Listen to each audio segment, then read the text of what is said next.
and just ran up the stairs. I'm so excited for this video because this is the 10th video that I have put together here on YouTube over the past few weeks, and I've stuck with my goal of doing one video a week for I think at least 8 weeks now, which is huge. It's a really big deal because I have always wanted to do this and I never did, and so I'm really happy. Okay, so for today's video, we are going to be talking about the top 3 mistakes that I see new practice owners make as they are first getting started and even through the first year of their business, because they're things that I made mistakes on too. And so I wanted to share these with you today to help kind of like share, my perspective on them, how they've affected me, and then, if these resonate with you or are things that, you've done or seen, then I want you to comment below and let me know your thoughts. Before we get into it, please don't forget to thumbs up on this video, subscribe, and let me know in the comments if there are any other videos that you'd like to see. So let's get into it. So the top 3 mistakes, I want to make clear, like, these are things that I think a lot of people go through, and they're not by any means abnormal. They're not doing anything wrong. Like, that's one thing about making mistakes that I feel like I've learned over the past couple of years, is that instead of thinking of them in a negative light, think about making mistakes as a way to learn by doing. Not everything that you do is always going to work out the way that you want it to, and that's okay. That's the best way to learn, honestly, is by taking imperfect action and then seeing what happens, learning from the results, and continuing to move forward from there. And so with these, keep in mind, you aren't doing anything wrong. If any of these resonate with you, it's just kind of like pulling something out and taking a look at it and see if it's really ultimately serving you or not. And then we can make steps to improve it. So mistake number 1 that I see for new practice owners, and honestly new business owners, is not telling anybody that you are open for business, and also waiting for your patients or your clients to try to find you, and you not really making any moves to find those clients. These 2 things I kind of couple together because I feel like they both involve like the business owner thinking that they don't really have to do anything to start to get business, that they can just start a business and people will just start flocking to them. And that is really not how it works at all. One of the things that I feel like I like to point out, because it's an easy fix, like it's pretty simple to fix it, is that I've talked to several business owners over the past couple of years who talk about how they feel like they're not getting any clients from online, like they're not getting any inquiries, like nobody's calling them, and they aren't really sure what to do about that. But then when I try to find them online, I can't find a website, I can't find a Google My Business, I can't find any social media profiles. If I go to the person's social media profile, there are no links anywhere. There's no link to a website or other social media.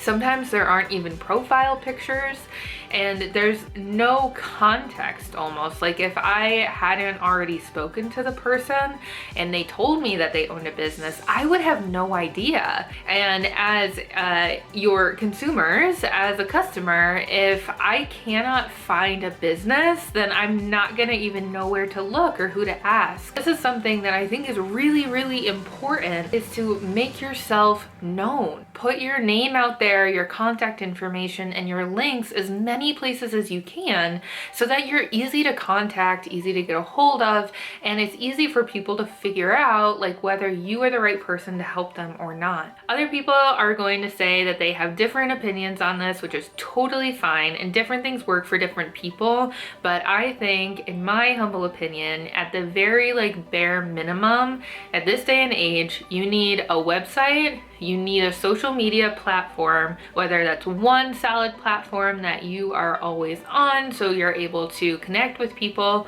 or it's a few. I usually like to recommend somewhere between 1 to 3 to get started, because then it's not too overwhelming and it's pretty simple to make sure that you stay up to date on all of them. And an email list. Those are the 3 things that I highly recommend having, even in just a super basic form, because then that way you have 3 different ways that you can contact your audience and they can contact you. And that's really important to be able to build those connections and develop relationships. Once you have those 3 things set up, if you want to take care of that first, the next piece is to practice talking to people. And I know this is where a lot of new business owners can get really tripped up because it's scary to put yourself out there. I know I've been really scared before. I still am sometimes, depending on what's going on. In order for you to be a successful business, you have to learn how to talk to people, how to have discussions and conversations, build relationships, build community, and really create the know, like, and trust factor in order for people to be interested in purchasing from you or working with you. Without that level of know, like, and trust, it's really hard for people to want to put their money into you and invest in your services or your products. So here's my challenge to you, is to just practice talking to people. Earlier in 2021, I did a challenge in my Facebook group called the 100 Challenge. And if you want more information on that, you can check out the links in the description below and come check out my Facebook group. What we did was we spent 2 weeks reaching out to as many people as we could to just get our names out there and practice talking to people. And as you can check out in the blog post that goes with this video, a few different things that you can start with is just practicing talking to yourself is one.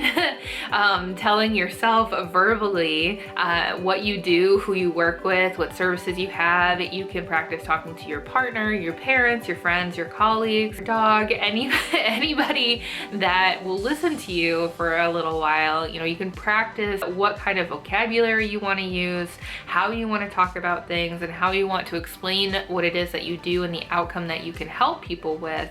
And then you can start to step a little bit more outside of your circle once you feel confident doing just that. And if you are able to practice just that communication piece, that is going to take you really far. Mistake number 2 that I see: pricing your services or products based on your feelings rather than facts. So this is one of the things that I really wish I had done right from the get-go. When I first got started, I looked into what the average price was for physical therapy sessions. I looked into what competition was charging. I looked at a whole bunch of other, like, what other practices were doing. And then I also thought about how other people would feel about the prices. Like, will other people think that this is too expensive? Will people be willing to buy it? And I based a lot of my pricing on those feelings. It wasn't really like cemented in anything objective. While you definitely need to take imperfect action, one thing that I really wish that I had done was taken the time to actually look at the numbers and the facts of, you know, this is how much money that I want to be taking home, this is how much I need to pay in taxes and what my expenses are, and this is how much that I want to be putting into savings. And so with all of that together, what is the grand total of revenue that I need to be making on a monthly basis in order to reach those goals? And instead of doing that, I stayed really stuck in my feelings about it, and I got scared of telling people about the pricing. I would raise my price like up and down depending on how I was feeling that day, how the person in front of me like looked like they were receiving it, and that was just a huge mistake. You have to start somewhere. Like I said, the sooner that you're able to start in a place where your pricing and your service structure, honestly, but your pricing is grounded in something concrete and objective, better off that you're going to be long-term financially. I wish that I had done this at the beginning, because I know that I would have made a lot more money a lot sooner in my business if I had done this, but it's not even really that. It's just that I spent so much time feeling stressed out about things that like I was putting on myself, and pressure that I was putting on myself about what will people think. I'm not making enough money this month. I am struggling to really get to my financial goals. And if I had just started pricing things right from the get-go there and practiced my confidence and the way that I spoke to people, I think that it would have propelled me ahead a lot sooner, and I wouldn't have had so much stress. And then mistake number 3 that I see new business owners and new practice owners make, and that I've made myself as well. So you might have heard before, if you are a physical therapist in cash practice too, you might have heard before that you're not able to sell physical therapy, and that you need to focus on selling the outcome for people instead of physical therapy. And for my newbies that are out there, this might not make a lot of sense right at the beginning. You know, like, what do you mean we aren't selling physical therapy? I thought that's what we were doing. And I want to be clear with this is that I'm talking about the way that we actively are marketing and, you know, telling people about what we have to offer. And then through the conversations that we have around, you know, sales, whether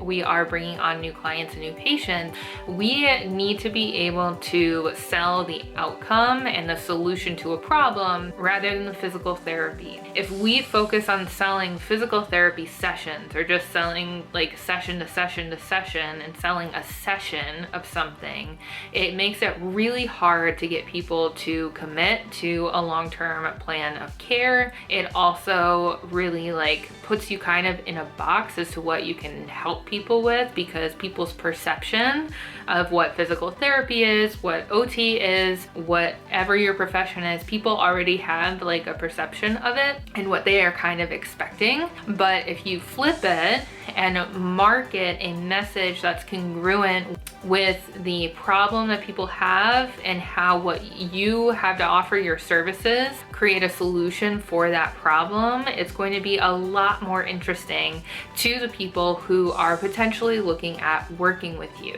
because it matches up specifically with what they're looking for instead of just selling whatever your profession is. And people don't typically buy things because of that thing. And like I talked about in the blog post for this video, you know, like people don't buy a TV like just to have a TV. They buy a TV because they want to watch sports, they want to watch movies with their partner, they want to watch TV with their kids, or like myself, I want to watch Ghost Adventures. And whether it's one or the other of those different examples, people buy the TV because they want to have quality time with their family, want to have quality time on their own, and in the end, buying a TV, they buy that in order to feel good, feel love and affection, feel relaxation, and that is the outcome that they're buying. Whether, you know, they're fully aware of that or not, like that's what they are really after, not just the TV itself. And so when it comes to the healthcare services that we are offering people, they're also looking for a solution to feel good, to feel better, to really, you know, promote their health and learn how to take care of themselves. And so if you are able to develop a message that walks them through kind of the steps on how to get there, that is going to be a lot easier to explain, because it's going to be in plain English and it's going to be a lot more interesting to your potential clients. And I know that that is like a little bit confusing to think about, so if you do have questions on that, comment down below and we can definitely talk a little bit more about it. So those are the top 3 mistakes that I see new practice owners make. You know, one is basically not telling anybody that you're open and making it difficult for people to contact you.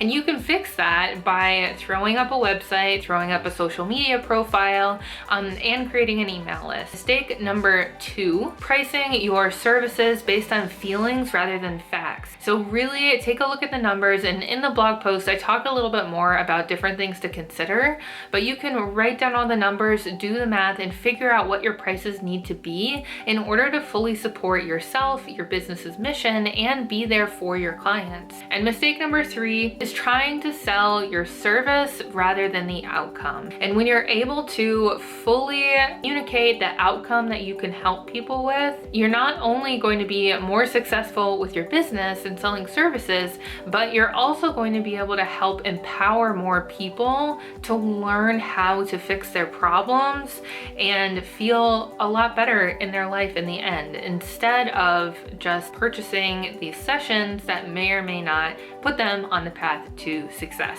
So let me know what questions you guys have about this. I hope that makes sense. If anything resonates with you, please let me know, and I will look forward to seeing you on the next one. Bubby.